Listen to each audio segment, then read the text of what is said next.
এসেছে। ভয় পেতে গেলে এখানে আসতেই হবে। নমস্কার, স্বাগত ভয় এখানে এসেছে ইউটিউব চ্যানেলে। আপনাদের সকলকে বলেছিলাম আজকে আরেকটি সত্যি ভৌতিক ঘটনা আপনাদের সাথে ভাগ করে নেব। এই ঘটনা শোনার পর হতেই পারে হবেই বলছি না, আপনাদের বাজার করতে যেতে ভয় লাগলো, রাত্রিবেলা আপনারা আমিষ খাবার বাড়িতে নিয়ে আসতে ভয় পাচ্ছেন। আবার নাও হতে পারেন, কারণ আমাদের মধ্যে অনেকেই এমন আছি যারা ভীষণ সাহসী, তাই না ভয় পেতে পারি। তো শুরু করছি ঘটনা। এই ঘটনা আমার কাকিমার মুখ থেকে আমার শোনা, কাকিমার ভাষাতেই আপনাদের সাথে ভাগ করে নিচ্ছি। আজ থেকে বহু বছর আগের ঘটনা। তখন আমার নতুন নতুন বিয়ে হয়েছে। আমি যেখানে থাকি সেটা হচ্ছে হুগলি জেলা। হুগলি জেলার একটা ছোট গ্রাম কেষ্টপুর। সেখানে আমার শ্বশুরবাড়ি, মানে আদি বাড়ি। তো একদিন দুপুরবেলা আমি ভাবলাম যাই একটু পুকুর ধারে যাই। তারপরে দেখলাম আমার শাশুড়ি মা এসছেন, এসে বললেন যে বাবু তো এই সময় মাছ দেয়, তো তুমি যাও গিয়ে চটপট মাছটা নিয়ে এসো। আমার স্বামী ওই দুপুরবেলা 1:30-2 নাগাদ মাছ দিত প্রতিদিন, একটু সস্তায় শেষের বাজারে পাওয়া যেত, ওটাই রাত্রিবেলা রান্না করতাম। আমি কোনো দিন যাইনি ওই সময়। আমি বললাম ঠিক আছে যাই বলে আমি গেছি। আমি রেল লাইন ধরে যাচ্ছি। আমাদের না তখন গ্রাম্য এলাকা, তো অত পথঘাট ভালো হয়নি, নয় মাঠের পথ দিয়ে না রেল লাইন পথ ধরে, তো রেল লাইনটা একটু তাড়াতাড়ি হয়। রেল লাইন ধরে গেলাম, সস্তায় মাছ পেলাম, নিলাম মাছটা। নিয়ে আমার বর বলল যে তুমি যাও কি রাঁধো, এখন তো খাবো না, রাতে খাবো, ভালো করে রেঁধে রেখো, খাবো বাড়ি গিয়ে। বললাম ঠিক আছে। বাটা মাছ ছিল আর ভোলা মাছ ছিল। মাছটা নিলাম, নিয়ে রেলপথ ধরে আসছি। আস্তে আস্তে হঠাৎ মাঝ রাস্তায় আমার একটুখানি শরীরটা কিরম লাগলো, একটু মাথাটা ঘুরে গেল হঠাৎ করে। আর আমি যে যাকে হয়তো রোদ লাগছে, তখন অতটা গরম পড়েনি, একটু বর্ষা মতোই ছিল।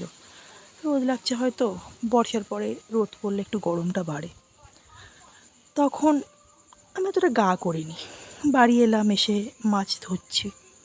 আমার শাশুড়ি মা ভেতরে কাজ করছেন। আমি যখন ঢুকেছি তখন মোটামুটি 3টে, 3:30, 4টে বাজে। তো আমি ভাবলাম যে এত রাত্রে কী করবো, মাছটা ধুয়ে মাছটা বরং একটু ভিজিয়ে রেখে দিই জলে।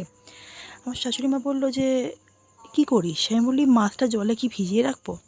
তো শাশুড়ি মা বললেন না না, মাছ জলে ভেজাস না, তাহলে মাছটার স্বাদ নষ্ট হয়ে যাবে। একটা কাজ কর, মাছটা ধুয়ে রাখ, ধুয়ে নুন হলুদ মাখিয়ে রেখে দে।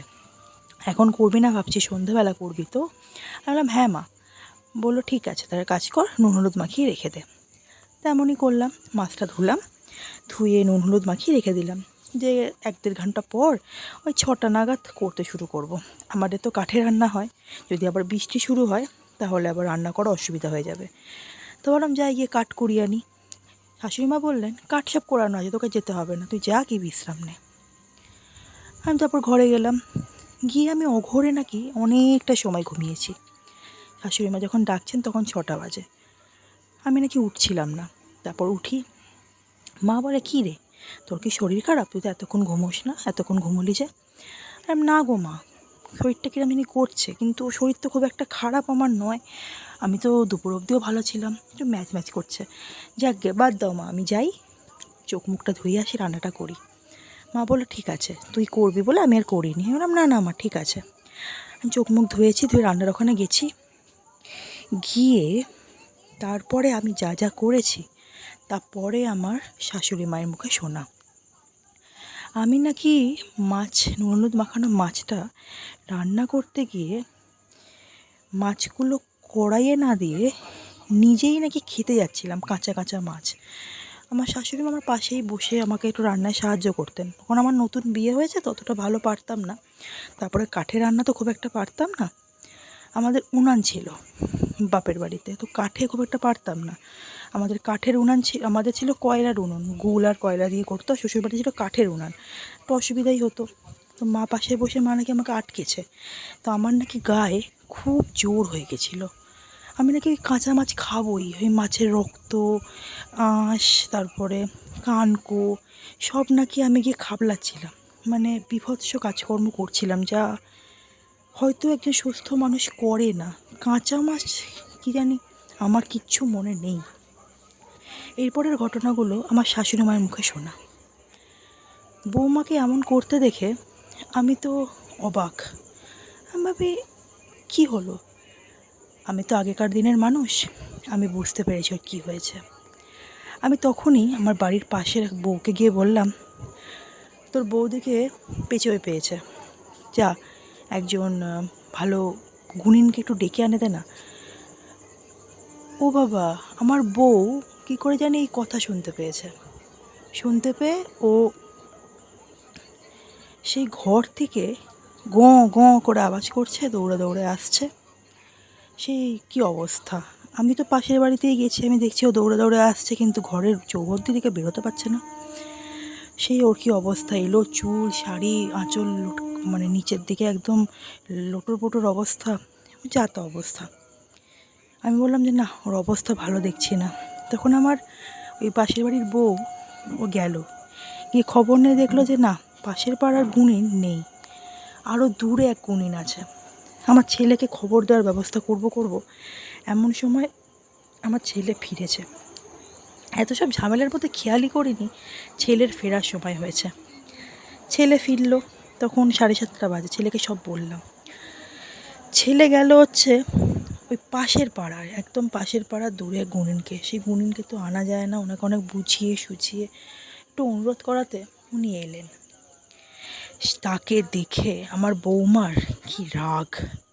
সে তো ওর ভাব বদলে গেছে।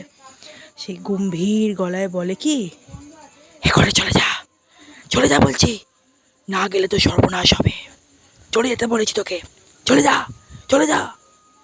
সে দেখে গুণিন একটু চমকে উঠলেন এবং বললেন যে ঠিক আছে, আপাতত একটু জল পোড়া দিয়ে যাচ্ছি, একটু ছেটানোর গায়ে, তারপরে দেখছি কি করা যায়।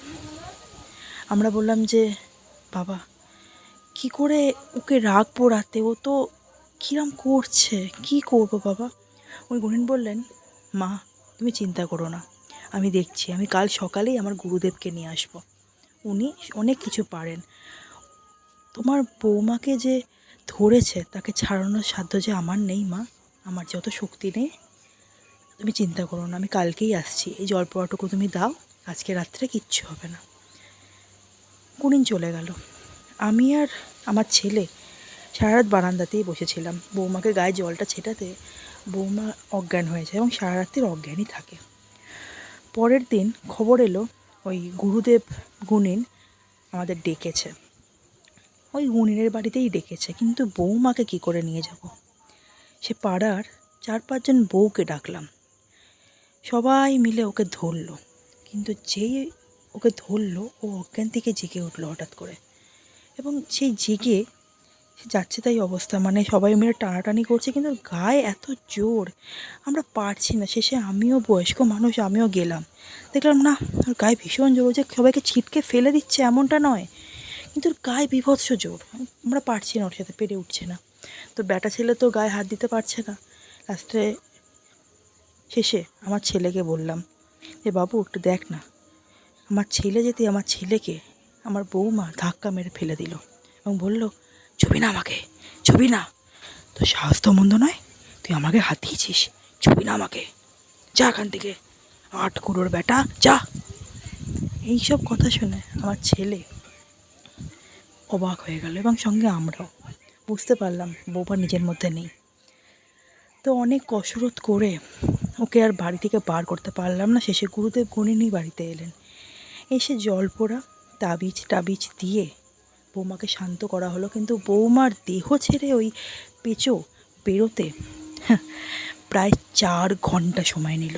4 ঘন্টা পর বৌমা আমার অজ্ঞান হয়ে পড়ে গেল এবং তারপরে ওই পেঁচো যাওয়ার আগে বলে গেল, আর যেন কোনো দিন রেল লাইনের ধার দিয়ে ওকে আসতে বলবি না, এবারের মতো ছেড়ে দিলাম, যদি পরের বার দেখেছি প্রাণ নিয়ে বাড়ি ফিরতে পারবে না, সঙ্গে তোদেরও সর্বনাশ হবে। এই কথা বলে অনেক কষ্ট করে বৌমাকে আমরা বাঁচালাম।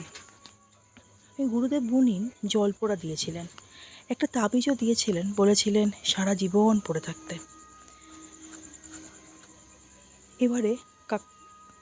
এবারে কাকিমা বললেন, ওই তাবিজ আমি আজও পড়ে আছি, আজও পড়ে থাকি। এরপর থেকে আমি আর কাঁচা মাছ বা কোনো আমিষ খাবার সন্ধ্যাবেলা, সে আমি একা থাকি বা কারোর সাথে থাকি, আমি রেললাইন দিয়ে তো যাই না, বা আমি একাও কোনো বাগান দিয়ে বা কোথাও দিয়ে গেলে আমি ওই আমিষ খাবার নিয়ে যাই না। আমি আজও ভয় পাই। তারপরে আমার শরীরটা বেশ খারাপই ছিল, 7-8 দিন গা হাত পা ভীষণ ব্যথা ছিল, জ্বরও ছিল, কিন্তু গা হাত পা ব্যথাটা সবথেকে বেশি ছিল। শুনেছিলাম ওই পেঁচো নাকি এই মাছের লোভে লোভে আমার পিছু ধরেছিল এবং শেষে বাড়িতে ঢুকতে পারবে না ভেবে আমার শরীরে বশ করেছিল, আমার শরীরে ঢুকেছিল। এইসব ঘটনা আমার নিজের সাথে না ঘটলে আমি হয়তো অতটা বিশ্বাস করতাম না। যদিও আমাদের সময় এইসব আকছার হতেই থাকতো, অনেকবার চোখেও দেখেছি, কিন্তু নিজের সাথে যখন ঘটেছে তখন তো বিশ্বাস করতেই হয়েছে। তো এই ছিল ঘটনা। আমার কাকিমা এবং তার শাশুড়ি তো আজ আর বেঁচে নেই। আমার কাকিমা শাশুড়ি মারা গেছেন আজ থেকে প্রায় বেশি দিন হয়নি, 4-5 মাস হয়েছে আমার কাকিমা শাশুড়ি মা মারা গেছেন। এবং এই ঘটনা আজ থেকে প্রায় বছর 20 তো হবেই, বছর 18-20 আগের ঘটনা। তো এই ঘটনার সত্যতা যেহেতু আমার কাকিমা নিজের মুখেই বলেছেন এবং ওনার সাথেই ঘটে যাওয়া ঘটনা, ওনার সেই তাবিজটাও দেখলাম বেশ পুরনো হয়ে গেছে, সুতোটা পাল্টাতে থাকতে হয়, তাবিজটার পাল্টানো যায় না, ওই গুণিনা হয়তো নেই, ওনার খবর আর জানা হয়নি। তবে ওনার শ্বশুরবাড়ির এলাকা এখন বেশ উন্নত রেল লাইন, সড়ক পথ, অনেক বাড়ি ঘর হয়েছে, বেশ উন্নত এখন ওনার বাড়ির আশেপাশের এলাকা। তো এই ছিল ঘটনা। চেষ্টা করেছি যতটা সম্ভব গুছিয়ে আপনাদের সামনে উপস্থাপনা করার। যদি কোথাও কোনো ভুল ত্রুটি হয় নিজের পরিবারের সদস্য মনে করে ক্ষমা করবেন এবং আপনাদের মতামত কমেন্ট করে জানাবেন। আপনাদের মতামত অত্যন্ত গুরুত্বপূর্ণ আমার জন্য। কোথায় ভুল হচ্ছে, কোথায় আর একটু শোধরানো দরকার, অবশ্যই আমাকে জানাবেন এবং এভাবেই আমার পাশে থাকবেন যেমন এতদিন ধরে আছেন। আপনাদের সাহায্যেই আমাদের পরিবার অনেক বড় হবে। অসংখ্য ধন্যবাদ। ঘটনা পাঠাতে ডেসক্রিপশনে দেওয়া ইমেল আইডি বা ফেসবুক পেজ লিঙ্কে মেসেজ করতে পারেন। আপনাদের সময় করে পাঠানো ঘটনা আমি পড়ব এবং অবশ্যই এই চ্যানেলে আপনাদের সঙ্গে ঘটে যাওয়া ঘটনা আমি পাঠ করব। আপনাদের আশীর্বাদ সহযোগিতার আশা নিয়ে আসছি পরের ভিডিওতে। নমস্কার, সকলে ভালো থাকুন। এখানে এসেছে, ভয় পেতে গেলে এখানে আসতেই হবে।